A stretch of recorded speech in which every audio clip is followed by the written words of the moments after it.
South ఇండియాలోనే అతి తక్కువ ధరలకే రత్నాలందించే ఏకైక సంస్థ 6JVR. మై క్వశ్చన్ ఈజ్, ఎందుకు మీకు వివేకానంద రెడ్డి గారి కేసులో ఇంట్రెస్ట్ ఎందుకు జనరేట్ అయింది? ఎవరైనా ఇన్సిస్ట్ చేశారా? మీకు ఇంట్రెస్ట్ ఎందుకు వచ్చింది? What is the reason? Kadu, I actually didn't know anything since 2019. I did not follow the murder. I did not know too much about the murder. Nothing.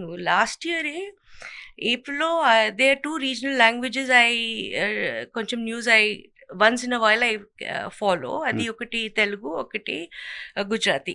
These two areas ani. I am based out of Gurgaon, so I normally don't. మీరు కొంచెం తెలుగు కూడా మాట్లాడుతున్నారు. You know Telugu? Telugu అర్థమవుతుందండి. నేను normally నేను గుర్గావ్లో ఉంటాను, కానీ రెండు రీజనల్ లాంగ్వేజ్ లో కొంచెం ఇంట్రెస్ట్ తీసుకుంటాను. ఒకటి తెలుగు న్యూస్, ఒకటి గుజరాతీ న్యూస్. లాస్ట్ ఏప్రిల్లో నేను అది తెలుగు న్యూస్ లో ఏమవుతుంది చూస్తూ ఉంటే ఒక ఇంటర్వ్యూ చూశాను. దాంట్లో ఒక పెద్ద జనాలు వాళ్ళు అట్లా కూర్చుని ఉన్నారు ఫ్రంట్ గా, అది ఒక జర్నలిస్ట్ ఉన్నారు అట్లా ఉన్నారు బ్యాక్ గా వాళ్ళు. కానీ interview the person who was giving the interview, he was explaining in detail. నేను ఒక జనాలకి ఇట్లా కొట్టాను, అట్లా కొట్టాను, మళ్ళీ లోపల వెళ్ళి అట్లా కొట్టాను.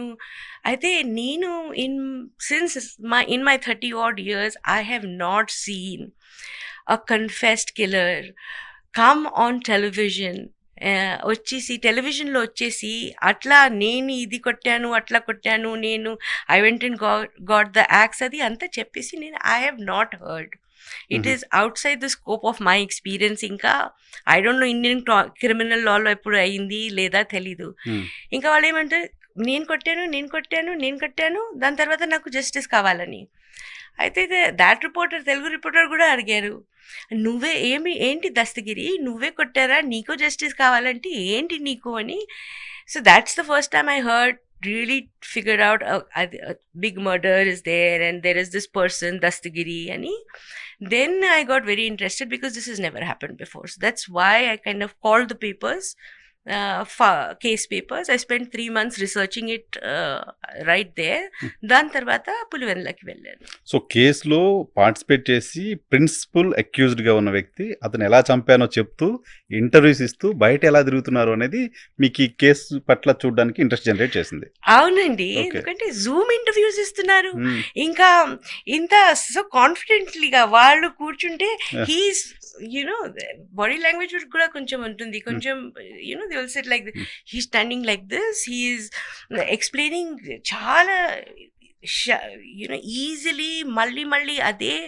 మళ్ళీ అది ఒక ఇంటర్వ్యూ చూసిన తర్వాత వాళ్ళు అన్ని ఇంటర్వ్యూస్ తీసేసాను. So many interviews, and he's saying some Avinash ki I want. At that time I don't even know who is Avinash MP ani. Endukante anta closely nenu politics I don't follow, Telugu politics. అయితే who is this person who వాళ్ళు crime scene లో ఉన్నారు. అసలు ఏమవుతుందంటే, crime ఎవరైనా 4 జనాలు commit చేసుకారనుకో, abetment prior to the crime ఉంటుంది. క్రైమ్ చేసిన ముందు ఎవరికైనా, క్రైమ్ చేసిన తర్వాత ఎవరికైనా. అప్పుడప్పుడు ఏదో ఒక జనాలకి అప్రూవ్ చేసేస్తారు, కానీ అస్సలు క్రైమ్ చేసిన వాళ్ళు ప్రిన్సిపల్ అక్యూజ్డ్ కి అట్లా నేను ఎప్పుడు చూడలేదు.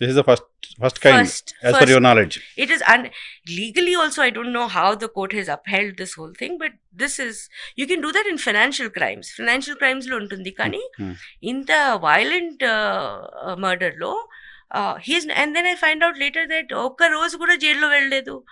ఇంకా he's boasting about, he's more or less and then he keeps changing his version. I have not seen something like this at all. Okay.